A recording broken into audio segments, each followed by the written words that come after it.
Welcome to my channel. আশা করি সবাই ভালো আছেন। তো আজকে আপনাদের সামনে যে নতুন ভিডিওটা নিয়ে এসেছি, আশা করি ভিডিও স্ক্রিন বা টাইটেল দেখে বুঝতে পেরেছেন শত্রুর জীবন কীভাবে তামা করে দিতে পারবেন, তার একটা মগা শাস্ত্রী নকশা।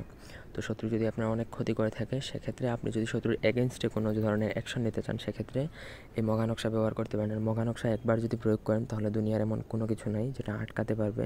শত্রুর লাইফ এক কথায় তামা হয়ে যাবে। সোজা কথা বলতে গেলে শত্রু একবারে শেষ বা খতম হয়ে যাবে এই নকশার প্রভাবে। আগে বলে রাখছি, অন্যায়ভাবে প্রয়োগ নিষেধ, আমার অনুমতি ছাড়া প্রয়োগ করতে পারবেন না।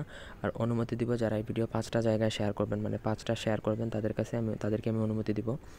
তো অবশ্যই আমার চ্যানেলটি সাবস্ক্রাইব করবেন, লাইক, কমেন্টস, শেয়ার করবেন। ব্যক্তিগত যে কোনো কাজের জন্য স্ক্রিনে দেওয়া নাম্বারে ইমোতে অথবা সরাসরি ফোনে কথা বলে যে কোনো কাজ করাতে পারবেন, দেশে অথবা দেশের বাইরে থেকে। চাইলে বইও নিতে পারেন। নকশাটা দেখেন, অত্যন্ত সহজ এবং মঘা নকশা দেখলেই বোঝা যায় কোনটা মঘা নকশা আর কোনটা কী।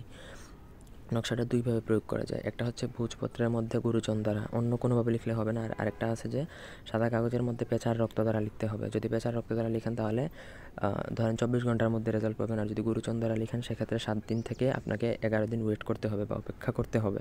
নকশাটা যেভাবে আছে ঠিক ওইভাবে লিখবেন। নকশা নিজে শত্রু যদি একজন হয়, তাহলে তার নাম এবং তার বাবার নাম, ছেলে হলে বাবার নাম, মেয়ে হলে মায়ের নাম লিখবেন। শত্রু যদি অনেক হয়, তাহলে কিচ্ছু নাম লেখার দরকার নেই, জাস্ট নকশাটা লিখবেন। যে কোনো শনি অথবা মঙ্গলবার দিনে দক্ষিণ দিকে মুখ করে উলঙ্গ অবস্থায়। তো যখন আপনার নকশাটা লেখা শেষ হবে, তারপর নকশাটা আপনি কোনো একটা তাবিজ, তামার তাবিজ বা আপনি নর্মাল বাজারে যেই 10 টাকা দামের তাবিজ পাওয়া যায়, সেগুলোর মধ্যে ঢুকিয়ে মম দিয়ে ভালো করে মুখটা বন্ধ করে দেবেন। তারপর শত্রু যেমন, মানে আপনাকে যেন না দেখে, এমন কোনো একটা সময় রাত্রিবেলা আপনি সেটা শত্রুর বাড়িতে পুঁতে দিতে হবে। সেটা তার ঘরের মধ্যে হোক বা উঠানে হোক বা বারান্দায় হোক বা তার বাসার আশপাশে যদি কোনো ফুলের টব থাকে সেখানে হোক, পুঁতে দিতে হবে। আমি গ্যারান্টি দিয়ে বলতে পারি, শত্রুর জীবনে ওই দিন থেকে এমন, মানে চতুর্দিক থেকে নষ্ট হয়ে যাবে, সোজা হিসাব।